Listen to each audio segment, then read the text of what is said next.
What's up, guys? Happy Monday. Camera's not set. What am I doing? Oh, man. Hope you guys are doing all right. Right as we went live. Got a little bit of a nuke, right? A little nuke. But, hey, before we talk about that, I'm Gun, twitter.com/Gundacker, joined by the Mad Scientist and Quinn. Yeah, we just got nuked. Literally go live. Hey, Joel Embiid's out, by the way. Oh, okay. All right. That changes nothing, right? Anyway, Josh, what's up? What's up? You seem chipper. You look like you got sleep for once. I've never seen you in this state. Oh, man. I was so tired after the long week, and last night I was like making that video for this morning. I had to struggle my way through that, but no, I mean, yeah, we got. I like the schedule this week. We have two nine game slates and a bunch of 5 to 8. So I like that type of week schedule. Yeah, better than 12-1, 12. Yeah, but yeah, we're coming off. So Sunday's usually the day off. Right. And since Thursday there was a 1-game slate, I was like, all right, well, I guess it's like a half a day at school. I'll do some coverage, but I'm not gonna do a lot. And then I'll make it up on Sunday. And then yesterday was just like I crushed it. Like we literally, I was talking about before we went live, and this is obviously not atypical, but it was like a perfect day. Like I can't do, like we didn't get nothing wrong. Right. So, well, it was a rare occasion where the variance was in our favor because we've been on the wrong side of some bad beats and some blowouts in the last week, and we deserved yesterday. But, yeah, we did, and unfortunately, it's like the one day that like I take off and I'm not around to watch basketball. I was like on a hike with the family in the mountains, so I like totally disconnected with service too. I couldn't even check scores during the day, but then coming back, it was it was really rewarding to see all that. But yeah, glad it worked out for us. A hike with the family, me and you are not the same. What? What? That's how like every missing person's case starts. No, thank you. Right.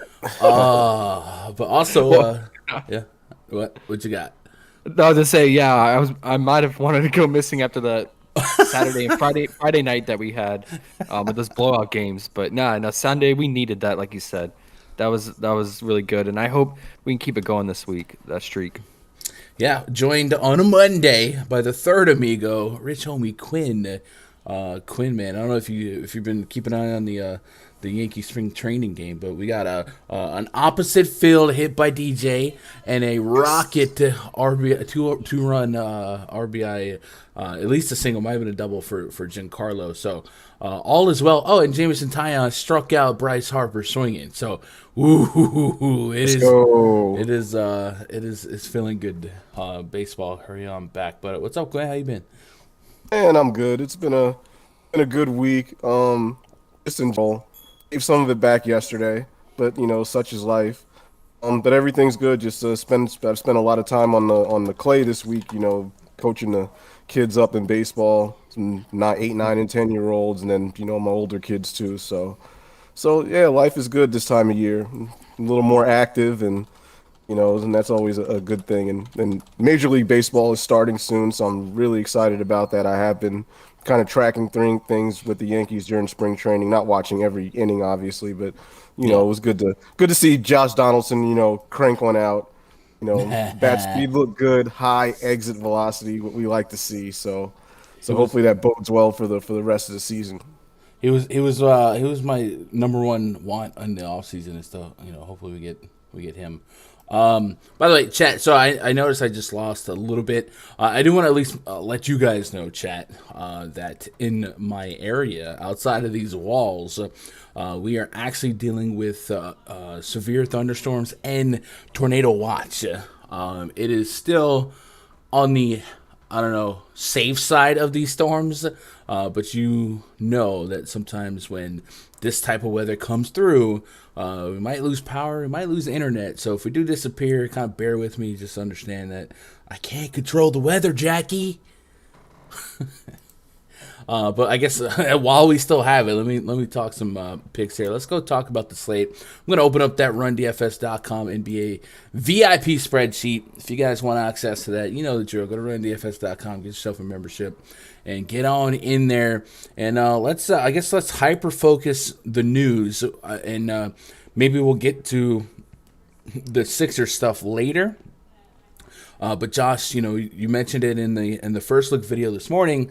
This is set to be their third game in 4 nights, a back-to-back. Last night they looked sluggish, and the Heat was a tough matchup anyway. So we did kind of think that there was a possibility that somebody could sit. YouTube's not receiving enough data. Yeah, it's definitely struggle busting, but I think we're still alive.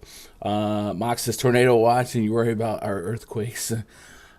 I'm not too worried about like tornadoes, like from a physical standpoint. It just could be inconvenient for internet access. But anyway, on tonight's slate, we got a couple of key spots we wanted to key in on from the Department of Redundancy department.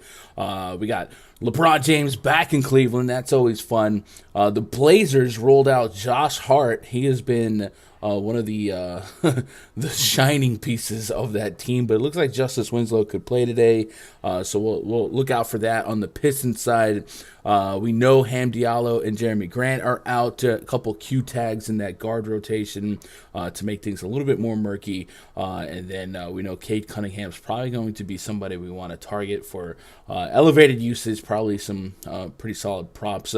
On the Pelican side of the basketball in that game against Charlotte, we got Devontae Graham still questionable. He didn't play yesterday. Brandon Ingram still out. So if Graham did play, CJ McCollum and Devontae Graham are both fun, and you get a little narrative out of Devontae Graham.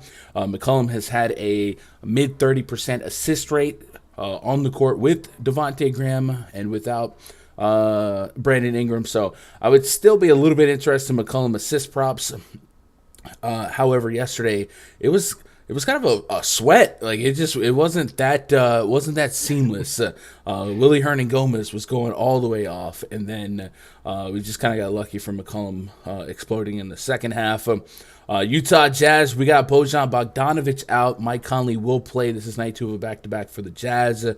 So I guess we can look at Donovan Mitchell to maybe pull up from 3, take a couple more threes. We'll talk about his elevated shots from behind the arc. Without Bojan, Miami Heat against the Sixers, Joel Embiid ruled out. This isn't a play Drummond spot now. We can't do that. But maybe. No, we're not playing Andre Drummond. We're not playing DeAndre Jordan. So what can you do? On the Wizards and Rockets game, we're still looking for Kyle Kuzma news. He missed that last game. The Rockets night 2 of a back-to-back, they got beat up by the Memphis Grizzlies in that top-tier defense yesterday.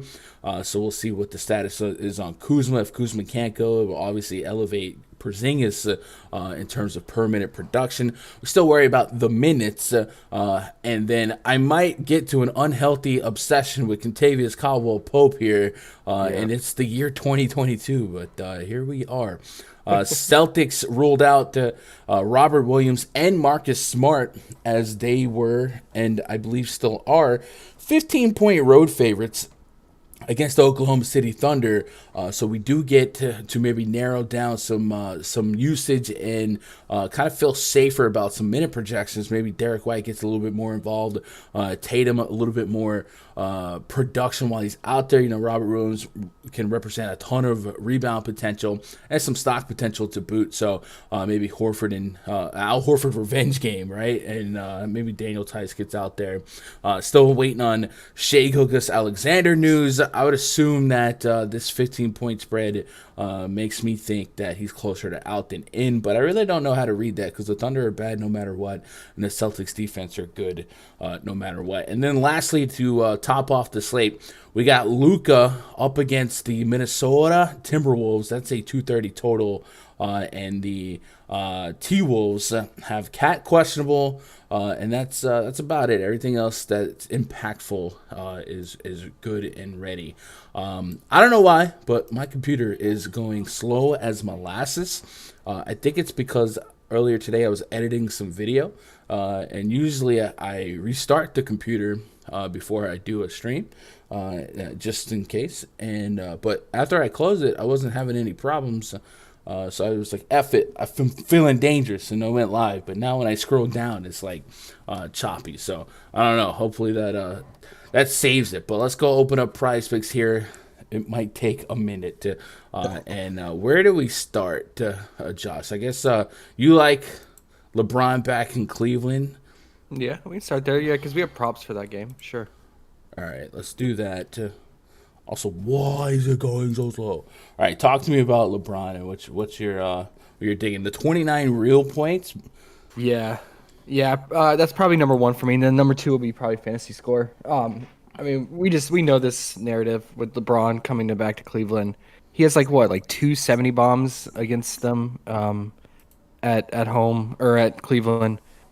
I don't know. I just feel like this is just the obvious play, and I'll probably have a lot of exposure to it. Do you guys, what do you guys think? You think it's a go-to, or do you guys have any holdback? Well, I think I mean, obviously, yeah, the narrative is, as big as narratives can get.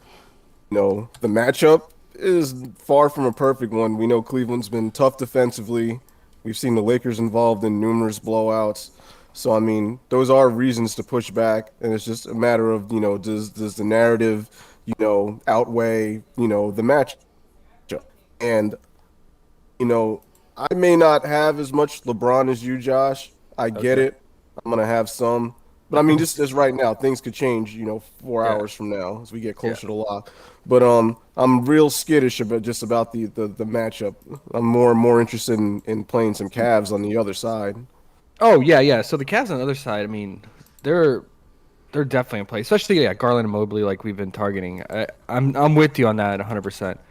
But I mean, one thing to consider though, the Cavs as of late, I mean, their interior defense has not been that great. I know Mobley is a great defender individually, but if you look at their past game log history and guys that have dominated them, we saw Grant kill him from the outside and the inside. I think he put up 30+ points in that most recent game. Zubac had 50 fantasy points on him. Mm-hmm. They gave up 60 or 70 the last two against Embiid and I forget who else. They've certainly taken a nosedive since. They have, yeah. Yeah, they have, and maybe it's also due to the new type of rotations they're running too. They're playing Lamar Stevens a lot. He's getting more run. They're throwing Chetty back into the mix here and there. Yeah. I don't know. Gunn, what do you think about the Cavs matchup against LeBron? Yeah, I mean, if you're gonna make LeBron live for 30 real points, we're expecting competitive game. Obviously, when I think about competitive games now with the Lakers, it's the Lakers hang in there.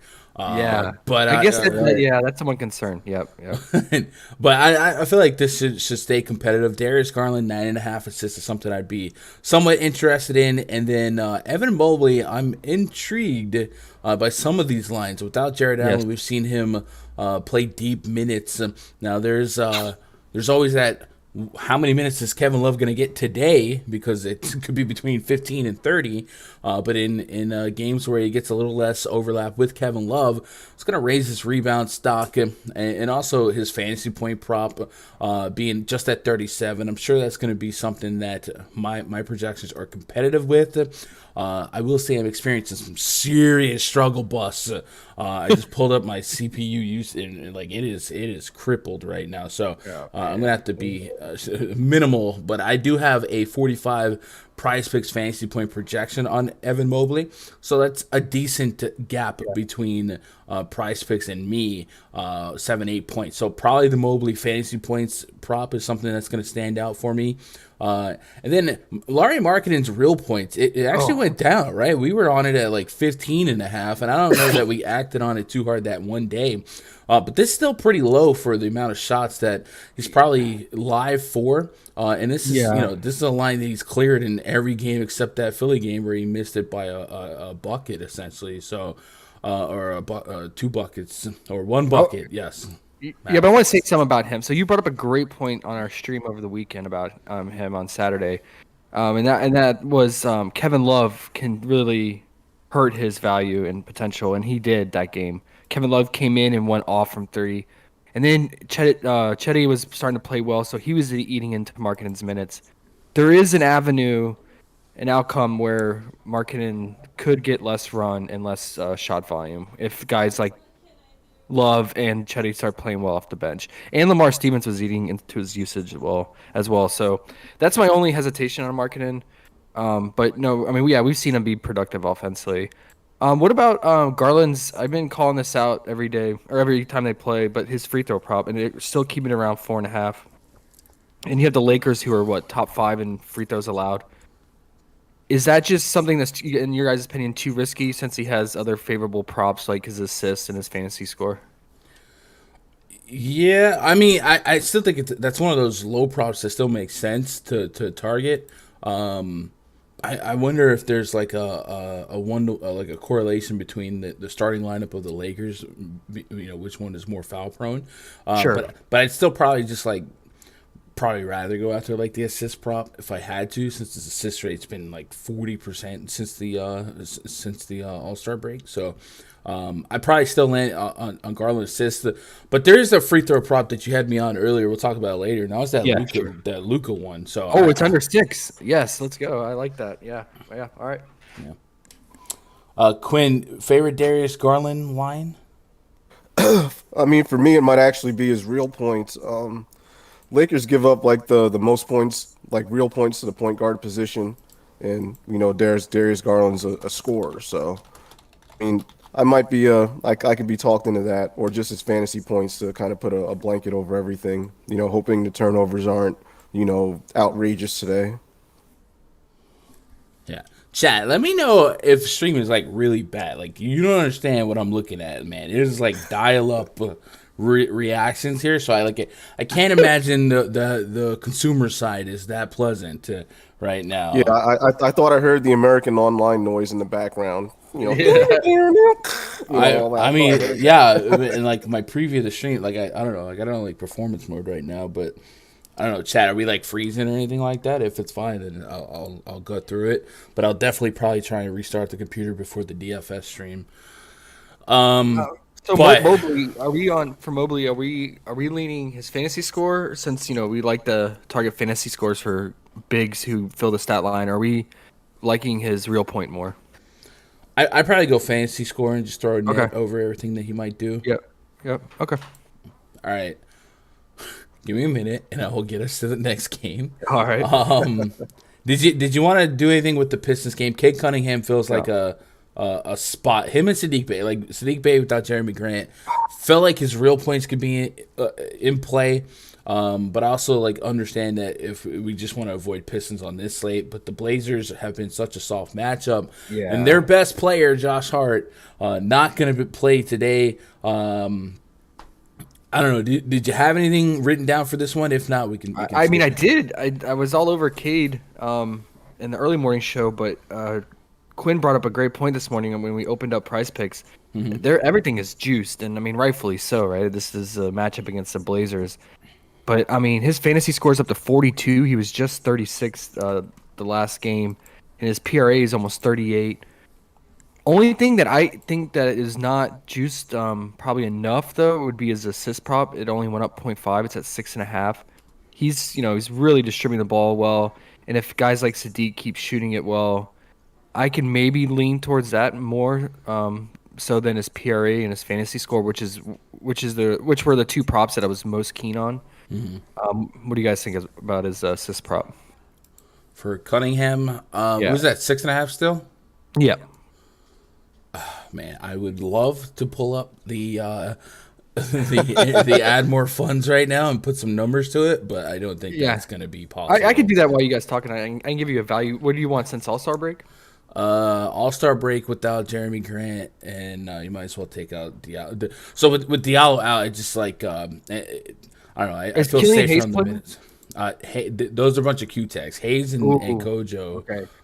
Hayes would be very important to watch out for because Hayes does account for like 30% assist rate when he's on the court. So Lorenzo says Darius Garland double. I wouldn't recommend doubles unless the secondary peripheral stat is 10 or more. So yesterday, DeAndre Ayton, his line was 10 rebounds, with like 19 points, and the double double was half. That's where you take the double double is.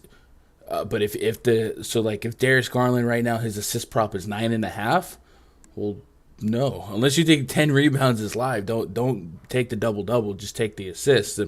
But on some cases we get a center. I think Capella the other day too, but yesterday for sure DeAndre Ayton. When the rebound line was 10, I think he got exactly 10 rebounds and fouled out, to be honest. So that I don't quote me on that, but I'm pretty sure that's what happened. And the double double hit, and the rebound kind of got middled and void and blanked out. So that's where you take the double double. I wouldn't recommend taking any double doubles if somebody's secondary peripheral prop is less than 10. It just doesn't make sense, right? Yeah. So where are you looking up Garland's assist rate since the All-Star break? Cades. There's not much with Jeremy Grant off the Yeah, court. yeah, I noticed that earlier. I was trying to prep for a video, and there was like 50 minutes when I pulled it. Yeah, And I mean, just since All-Star break in general, doesn't matter who's on or off it. He has almost a 30% assist rate. So, all right, this computer right now is going so slow. I don't know how the front end is fine, but okay. Hornets and Pelicans. So we don't have Devontae Graham definitive news. CJ McCollum assists though. I said even with Devontae on the court, McCollum's assist rate has still been like 35-36% without Brandon Ingram. And this is a fast-paced environment. I know the game got a little lopsided last time they played, but this is one in Charlotte. They moved CJ's assist line to 7. Obviously, we like it a little bit more at 6.5, but 7's still alive. You could push that 7. You might be able to get a fast-paced game and hit that 8, 9 and go from there. But we also have a 42 fantasy point prop, and I think that's something that is still attackable. Considering this pace, I currently have McCollum at 44, so it's slightly over. And then yesterday I was pretty high on Jonas Valanciunas, and he was an incredible play, even though Willie Hernan-Gomez and Jackson Hayes were also going off. You just felt like, man, how much upside are they vulturing from him? But I still got an incredible game from JVal for my DFS lineup. So JVal's prop line for fantasy is right now 37, and I'm going to get him projected at 44. So I do get a 7-point split there. I don't mind going back to the well on JVal. But is there anything that stands out for the Pelicans to you? And then if there's anything on the Charlotte side, I know there's a narrative. Anything on the Charlotte side you like? Let me know, Josh. okay, I'll start with the Charlotte side if Quinn wants to do the Pelicans. But yeah, the Charlotte side, we have Miles Bridges' birthday today. So if you're into birthday narratives, this is a good matchup for him too. He just recently dropped over 50 fantasy points on him. But like I said earlier in an earlier research video, all those Hornets guys had a great game in that game that happened like a little bit over a week ago. But McCollum didn't play that game. So, it's going to be a different team. Mm-hmm. It's just always hard choosing which Hornets guy is going to go off. But, I mean, LaMelo has been playing well recently. He's still been capped around 30 minutes, but I think that last game was a blowout. He might have played more than 30 minutes against the Mavs if it didn't blow out. So that's something to consider. I definitely noticed I was watching that game. He was getting more extended run, especially in the first quarter, than he normally did. And I just think that was directly correlated to how well he was playing. Maybe I could get on him too, but right now I'm leaning towards Bridges, whether it's his real life points or his fantasy points. And then I could maybe consider some LaMelo fantasy since he will fill the stat line. You got anything on this game, Quinn? Yeah.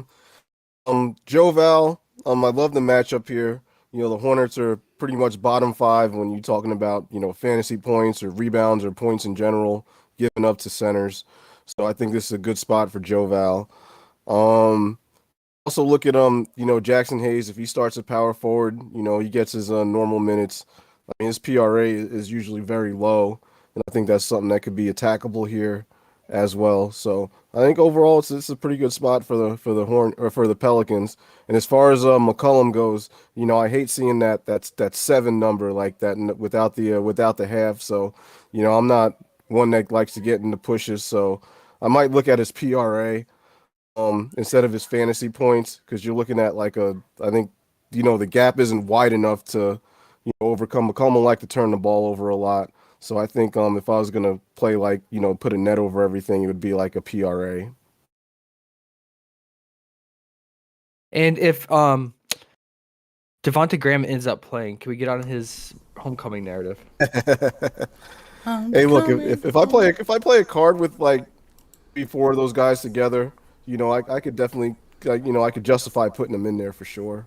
Okay, because I mean, I imagine if he plays, I imagine he'll start, because that's what the lineup has been, right? Yeah. Like he starts at the 2 alongside McCollum. I mean, if they keep his like PRA, let's say around, I think it was last time at 16, 18. I think he had like a 12 to 14 point prop. It was He definitely just below takes him getting 20. hot from 3, right? So Yeah. I would love to conveniently display it aesthetically for the viewers. But the Hornets do allow an elevated amount of points via the 3-ball per game. Right. And that's Right. kind of Devontae's thing. He'll chuck from 3. Yeah.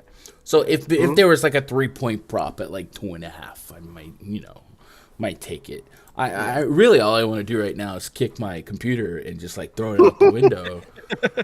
Hey, but Graham is not only like, the narrative is just not revenge against his former team that drafted him.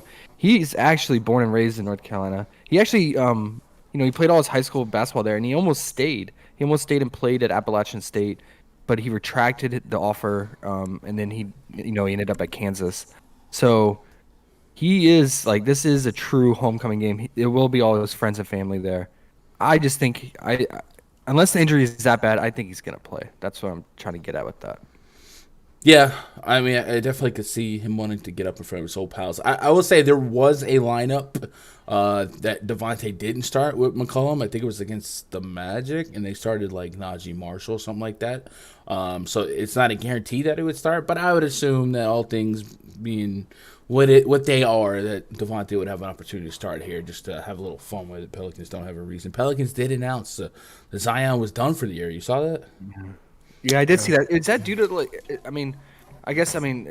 obviously it's due to his surgery, but are they actually officially out of the playoff race? No, For the I don't. Pelicans? No, I don't think so. No. Okay, so they still have something to play for, right? Yeah. Technically, yeah. Yeah. Okay. Yeah, that sucks about Zion, but I think their unit is. I think it's really starting to gel, and I think throwing them into the mix would have just messed things up anyway. I think the way they're running their unit right now is probably good for that last stretch, right? I cannot explain what my computer is doing. It's like I don't know how the stream is even up right now, but I'm not gonna ruin it. Utah Jazz at the Brooklyn Nets.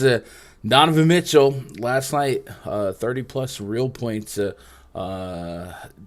got on a plane, went to Brooklyn here. Mike Conley rested last night to play tonight. Bojan ruled out for this one. Donovan Mitchell has essentially averaged double-digit shots per game, or double-digit three-pointers every game that Bojan's been out. Last night, I liked him for over 4.5 three-pointers. I put that in that Oddstand video we did yesterday, and he hit 7 of them. Now, Jordan Clarkson still reared his head and picked up a lot of real points here, but this is a game where we got a lot of implied points, 230 of them, and the Nets, they are without Kyrie, but if the Utah Jazz score 115 points here without Bojan, Donovan Mitchell probably going to have another big real point game unless Jordan Clarkson erupts. Do we like anything from the Jazz side here, Josh, and then do we get on anything for KD without Kyrie? If we're going to give the Nets 114 points, you feel like Kevin Durant's probably got his hand in 20, 30 of them unless Seth Curry explodes. Yeah, I mean, I don't see it. Yeah, I don't see the 3-point prop for Mitchell. Yeah. Maybe they're waiting. Maybe they're waiting on some more lines to drop or see where the field is at, or maybe they're just too scared to put it up because he's shooting at a crazy volume. That's probably the only one I would get on. Yesterday I did get on his 5.5 assists with Conley being out, because he's gonna distribute more with Conley not playing. But now that Conley's in the mix, I'm kind of just lukewarm on all of the Jazz lines right now. And then for the Nets, I mean, I always like Seth Curry at home for his 3-point prop, and they still have it up there at 2.5. That's something I could probably consider. And then Kevin Durant's probably maybe his assist prop. If it's at, let me see, is it at 6.5? Yeah, I could consider that as well and pair it with Seth Curry's for correlation there. Other than that, I'm not feeling like nothing's like really popping out for me on this one. What about you, Quinn? No, all the lines look pretty solid, pretty tight. I don't see that there's much edge in anything. But I will also shout out Rudy Gobert. His fantasy points are at 37. I kind of like these matchups where he's facing like another kind of like, post big that's not gonna, drag him out on the perimeter or anything like that. So, Sure. as long as we're to assume that, Drummond's gonna get the bulk of the center minutes, I think it makes Rudy Gobert's, minutes and roles safe. So I can get on some of that 37 fantasy points on the over. Yeah, Whiteside has been cute. I think I saw that he's not cute today though, but Yeah. if something developed when Whiteside was out, even deeper implied minutes here. Okay, Heat at the Sixers. Is there anything up yet for this game? If not, then They're starting to post stuff for the 76ers. All right. Well, Jimmy Butler's in. I would say just generally speaking, though, the 76ers probably become a little bit faster in pace without Joel Embiid on the court. Right now they play much like the Heat, much like the Mavericks, amongst the slowest in the league. I think both teams are like bottom 3, bottom 4. You might expect a little bit faster pace for the Sixers if they end up having to go a lot smaller, especially if DeAndre Jordan can't stay out there for long. And then you might expect all of the usage for James Harden. And it was a 2.5 point spread, but is there a new lineup yet? I'm scared to open up a new tab right now. But I would imagine Joel Embiid's worth enough that this game doesn't stay at 2.5 for. Let me check. Yeah. Checking too. Let's see. And then I guess James Harden is certainly somebody we know. Yeah. It's Miami Heat minus 4.5. It opened with the 76ers minus 1.5, so it's a 5-point shift. All right, I had 2.5 earlier for Miami. I don't know if that was Jimmy Butler news or just Joel Embiid being upgraded or downgraded, and then finally going on being out. Heat, arguably the best team in the East. Jimmy Butler looks like he's going to play. It's a tough spot for the 76ers, but like I said, we could put a whole lot of volume, a whole lot of usage on James Harden. We can uptick expectations and shot attempts for Tobias Harris and Tyrese Maxey. And generally speaking, the Miami Heat funnel defense, they're going to force you to chuck threes. So maybe we start looking at a Maxey or a James Harden to chuck some of those shots. Is there anything that you would take some PrizePicks parlay approach action on when it comes to the 76ers, Josh, or are we staying away? And then talk to me about our confidence level and our boy Tyler Hero first half points if that's been up yet. I don't think they're gonna give it to us, man. Probably not. Hero's not even on the board yet.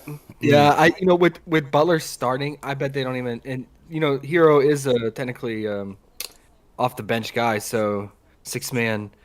They might not even give us his props since Butler's playing, which would really suck. I mean, they were giving it to us like here and there, with Butler playing, but we'll have to wait and see. But yeah, I mean, he's been crushing that first half prop. Although now with Butler playing in this slow paced matchup, it's a little less appealing, but the stats are there to back it up. And the 76ers, all we have right now, they're posting them slowly, but we just have rebound props right now for Harden, Tobias, and Tyrese. Yeah, I mean, what you're saying about the funnel defense makes sense. So let's say if they open Harden's assist prop, I assume it's going to go above 10 with Embiid out. So if it's 10.5, could you guys still get on it? Or would you guys be more keen on its fantasy point prop, or just stay away altogether? I mean, Embiid probably represents a big chunk of those assists, right? So maybe I'm looking for Harden, probably just fantasy points at that point. But If we elevate Harden's usage, we also probably elevate how many free throws he takes. So maybe they give us a attackable line there. Right now, we just got 7.5 rebounds. So I'd probably be looking at fantasy points and points, but I don't know, man. I hate to start speculating blowouts here, but could the number one team in the East blow out the 76ers on their third game in 4 nights, night 2 of a back-to-back without the MVP or potential MVP? It's very possible. So this game could get a little trappy. Yeah, I'm with you. Yeah. All right. By the way, chat, if you guys haven't joined the free Discord yet, what the heck are you waiting on? So many of you guys have joined since yesterday. Pablitos 1, Swelly, Help Fee Castro, G Money, 7i8, Otsway, Savage Vic, Whitlock, 0913, Chan the Man, Chillaxin, JakeR13, Barb, it's me. Recently joined since yesterday. A lot of good conversation been in that Discord. It's completely free. Yeah, we got the premium stuff for RunDFS.com, but you guys keeping these videos, pumping, keeping the chat room the chat active. We decided to make something a little bit longer and a place that keeps the vibes high. Link in the description below. Get in there. We've been dropping the prop detector from RunDFS.com a couple times a week for the YouTube members, not the subscribers, the members. And then the other day, Josh actually, just as the goodness of his heart, dropped some of his favorite props. So maybe we'll run that back, man. You guys keep that Discord active. You keep the vibes high, and we'll keep the love flowing. And a lot of you guys are absolutely crushing it. I mean, some of the screenshots in there over the weekend are just nuts. So get in there and be part of the conversation. Raptors at the Bulls. Last I looked, the Bulls were favored by 4 as we were getting Gary Trent ruled out on top of Anunoby and Malachi Flynn being out. It looks like Van Vliet's going to play. We might get one of the weirder Raptors lineups. Yesterday they started both Birch and Achua, and it was weird. Today, we might see like Armani Brooks or something like that in the starting lineup. Maybe Delano Benton gets some run here. I don't quite know what to expect from the Raptors, although I would expect that the normal starters are still going to get a ridiculously high floor in minutes should this game stay competitive. And that would be Fred VanVleet, Scotty Barnes, and Pascal Siakam. And then on the Bulls side, essentially full strength, just missing Lonzo Ball, and I don't quite know what to expect from that side because of how they can typically vulture into each other and kind of keep their ceiling down. But that's maybe more of a pessimistic DFS mindset. Josh, was there anything attackable in this game for you? I was thinking Van Vliet without Gary Trent and Anunoby, there might be something there worth getting. Same with Siakam, but I really don't know what. And Scotty Barnes has really started to emerge lately, and there's some steam picking up that there might be a movement for Scotty Barnes to usurp Evan Mobley for Rookie of the Year. Same with Cade Cunningham. So maybe that Rookie of the Year race starts heating up down the stretch here. Do you have anything of interest in this game? Yeah, I mean, Scotty and Siakam definitely makes sense in this matchup against the Bulls.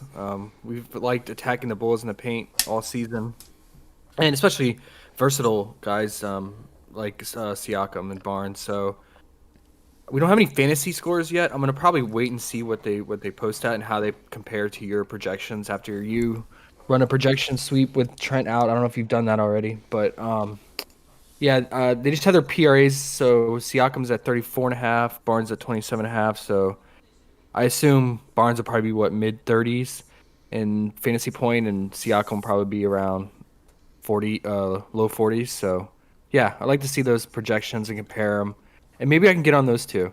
And then they kept Van Vliet's 1.5 block steal up, so that's something to consider. Always with the Raptors, all those guys steal the ball at a high rate.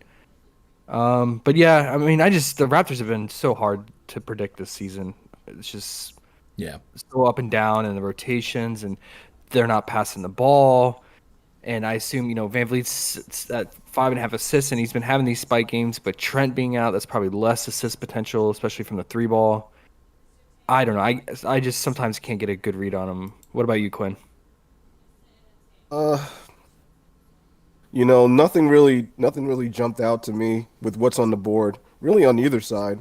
So, Yeah. like you, I'm gonna wait to get a look at the fantasy scores and see if I can find something.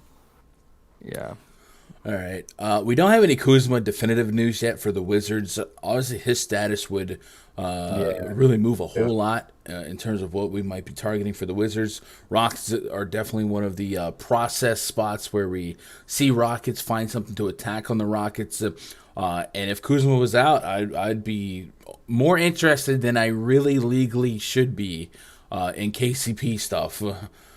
Corey Kispert obviously live for real points, and then Porzingis, even in that last game against the Lakers where there was no Kuzma, we didn't see that big 30-plus minute game yet, though it was night 2 of a back-to-back, and Coach said there's no true minutes limit, so one of these days he could pop off for 32, 33, 34 minutes. Would it be against the Houston Rockets here? I don't know, maybe. Josh, are we just waiting on Kuzma news before making decisions here? All Yeah, right. yeah. Especially for the Wizards. I mean, we're probably not going to get any props until that news comes out. So looks like they're just going to hold out on the Wizards side till then. But what about the Rockets? Man, talk about another hard team to figure out, right? So this is a great matchup for them. The Wizards defense has been nothing to be scared of, and has been pretty lucrative lately. So Jalen Green didn't only play. I think I watched that game. He played like 25, 26 minutes. He pretty much sat out entire fourth quarter in that blowout. We could go to him for maybe his PRA or his real points. And then, Christian Wood's a guy that's just so up and down. And I was talking about it recently and looking into it. Like Sengun's playing really well. Like they need to give this guy more minutes. I mean, he's been so productive, defensively and offensively for them. And he's really starting to gel with Schroeder off the bench. That second unit between those two is really working out for him. And they did end up giving him more run in the second half of that Memphis game. So that's going to eat into guys like Christian Wood and definitely Tate. Tate is definitely taking a step back with Sengun getting more minutes. So Sengun's been checking in for him as well as Martin. Martin's been checking in for Tate as well. So his minutes have really gone down. And he's always in foul trouble a lot lately. So you can always consider his unders, but against the Wizards team, that's something I'd be kind of hesitant on. So right now, standing out to me is probably Jalen Green's real point or PRA, since he's just going to continue to be a ball hog and take a lot of shots. What do you think? Yeah, I'm the same with the Jalen Green PRA. That's really only one that I even semi-trust because you laid out their situation as far as their rotation kind of perfectly there. So I know it's easy to see like a huge total and Houston with a huge implied total themselves. So a lot of those guys have low PRA, but just tread carefully because they get the rug pulled out from them quick, lose those minutes, and then you won't get it. 'Cause I was looking at Jayshawn Tate, his PRA is like 16 or something like that. I'm like, but you can't. It's not a good idea. But Christian Wood, I mean, I can get behind that too. I mean, his fantasy points are like 35. Something like that. I think if once we get the Wizard stuff, you want to play a bunch of those guys together. Makes sense for a little correlation to bring it back with Christian Wood. Do you think that it lives up to its total? Do you think Vegas is spot on with this one, or do you think this has a bust potential written all over it or blowout potential? Well, there's certainly bust potential. Just these are two teams that can easily bust, no doubt about it. Yeah. So that's why. I'm kind of iffy about having any of them be like my core kind of top props that I just put everywhere.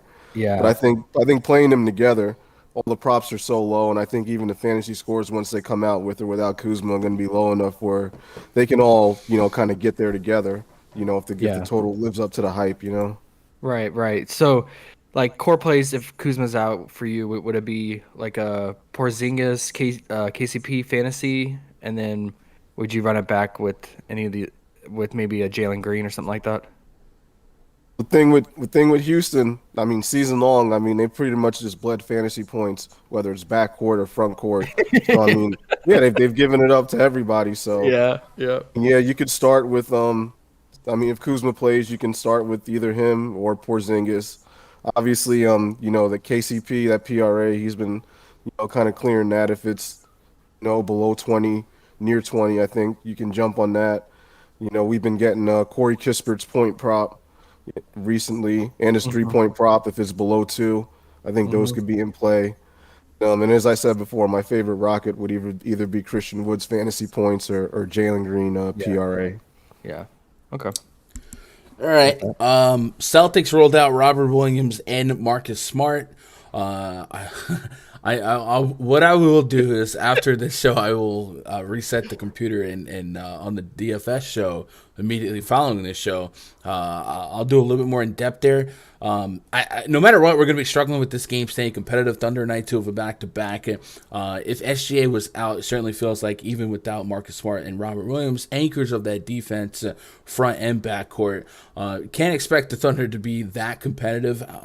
Nonetheless, the Celtics would have a boost in usage and potential floor in minutes for guys like Derek White, Peyton Pritchard, and maybe Grant Williams and Daniel Tice benefit from Robert Williams being down. But maybe we also see like Jaylen Brown get some more ball handling responsibility. So we'll wait for those. For that news to develop and see what SGA status is. But the last game on the slate and the entire slate of games is really within, an hour and a half. So it's going to play Yeah. like a turbo. But the last game on the slate has a 230 total, and it's literally the fire and ice, the unstoppable force, immovable object, very, very slow Mavericks team against the very, very fast Timberwolves team.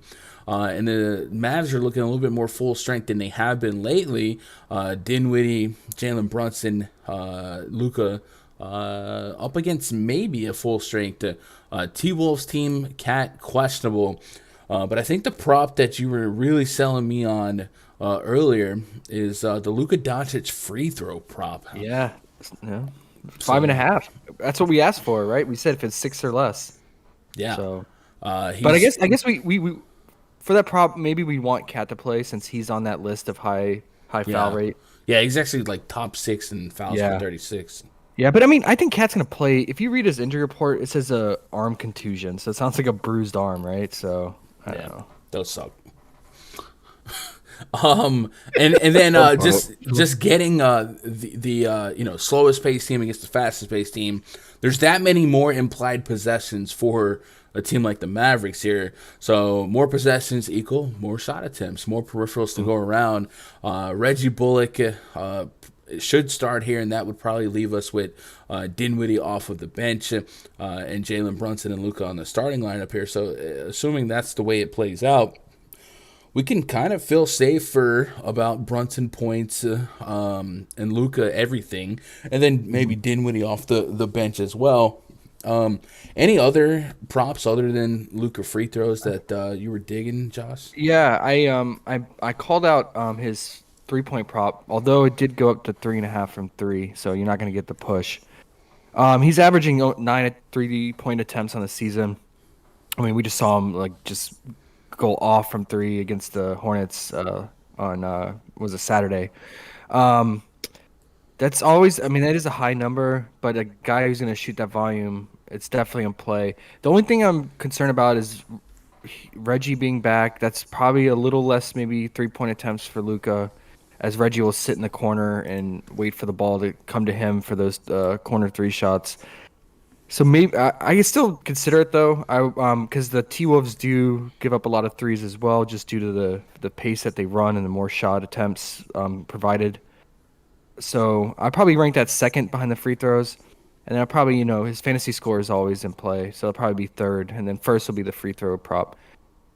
But so yeah, let's talk about the T-Wolves for a second. So I mentioned the other day, just threw out that stat. I know you got to take it with a grain of salt because it's an 11-game sample size. But since All-Star break, the T-Wolves are ranked first in offensive rating, and they're second in defensive rating, just behind the Celtics. But they played the Blazers twice, and they played the Thunder twice. So it's That's 4 games against really, really bad offenses and defenses out of that 11-game span. What is your guys' thoughts on this? Is this real? Is this fake? And does this sustain to the end of the season? I mean, I think the pace and the offensive efficiency should. D. Russ, Anthony Edwards, Karl-Anthony Towns, extremely talented. Definitely think guys like Beverly, Jared Vanderbilt, Taron Prince, all solid defenders. Naz Reid. So I understand where the defense is coming from.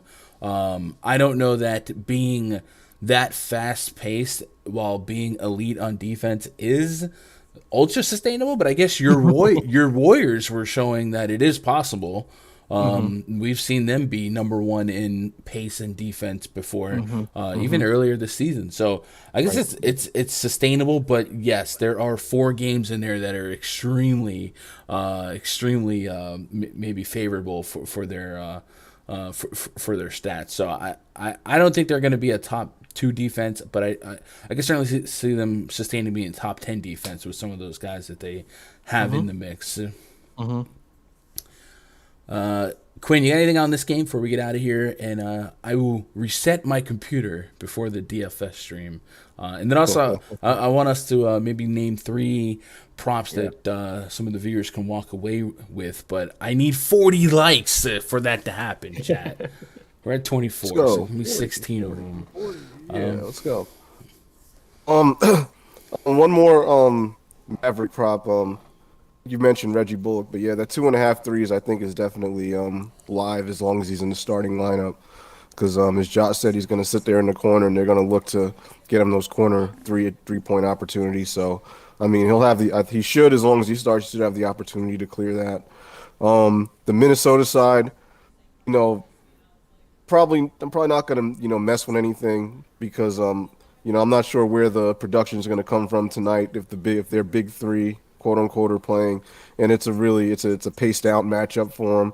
I know they're number 1 in offensive efficiency, but I'm not liking this spot for them in Dallas. So I'm gonna probably stay away from the Timberwolves unless something just opens up between now and when their game starts.